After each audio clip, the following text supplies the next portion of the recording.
we're about to try the wines in the tanks. They should have all finished fermenting now. We'll check that. And we're going to be trying the Grenache, the Syrah, and the Cinsault, which are, we think, going to be the great varieties we're going to be using in our final blend.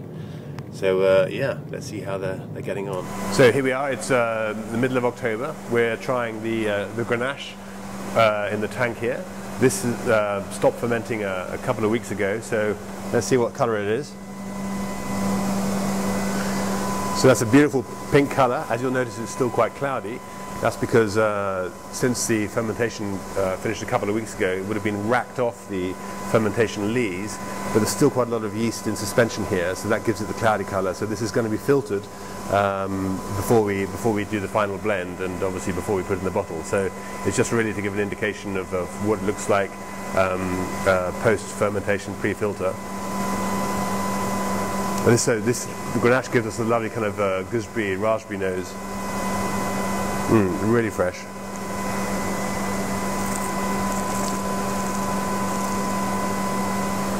It's got a really good weight to it too. I mean, this is why we're using the Grenache in the blend, is to give it that good mouthfeel, the complexity. So that's coming along really well.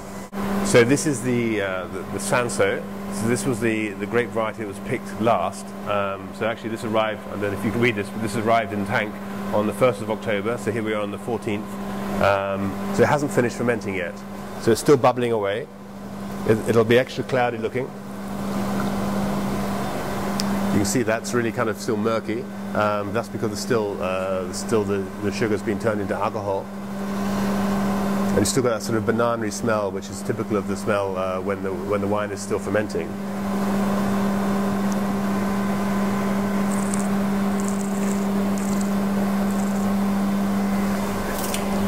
Sorry, Mum. I thought I'd better spit. It's only 10:30 in the morning.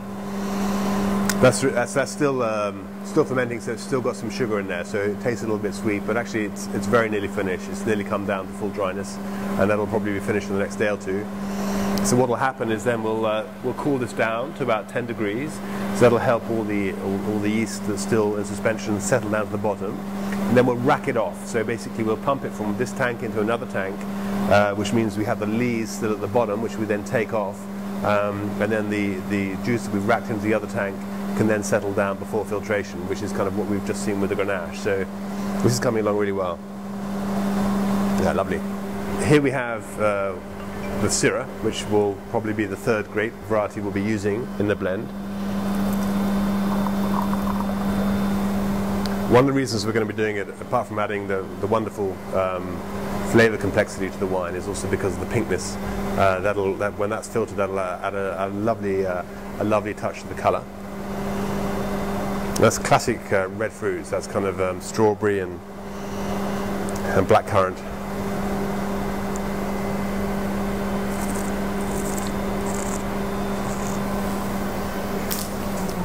So that's got a lovely crisp acidity as well. That's why we're bringing it into the blend.